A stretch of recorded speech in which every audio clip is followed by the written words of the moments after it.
মামা আমি হবে একটা ভয়েস দিতেছি, এই ভয়েসটা মামা সবাইরে দিবি, কেউ যাতে বাদ না যায়।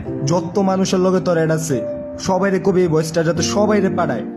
শেখ হাসিনা একটা জিনিস যদি খেয়াল করস মামা, খেয়াল করলে দেখবি শেখ হাসিনা কিন্তু জাতিসংঘের কাছে কইছে যে ওই আঙ্গরে রাজাকার কয় নাই, বা ওই আঙ্গ সুরক্ষার লিগা, ছাত্রদের সুরক্ষার লিগা ওই সেনাবাহিনী, বাংলাদেশের ভিতরে সেনাবাহিনী, র্যাব, বিজিবি এগুলা দিছে।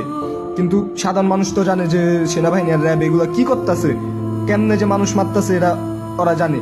কিন্তু হপায় দিনের বেলা হপায় মনে কর কেউ, হপায় মনে কর শেখ হাসিনা দেশের বাইরে যাওয়ানোর প্ল্যানিং করতেছে। ওই যদি একবার দেশের বাইরে যেতে পারে মামা, দেশে যদি গণহত্যাও হয় তাও এটা পরে কেউ ধরতে পারবো না, কারণ ওই দেশের বাইরে।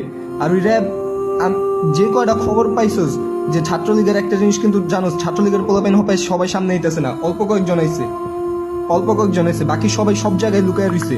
ওরা আজকে গণহত্যা চালাইবো, শেখ হাসিনা দেশের বাইরে যাওয়ানোর লগে লগে গণহত্যা শুরু হইব। সবাইরে জলদি সাবধান হইতে, শেখ হাসিনা যাতে কোনোভাবে দেশের বাইরে যেতে না পারে, জলদি।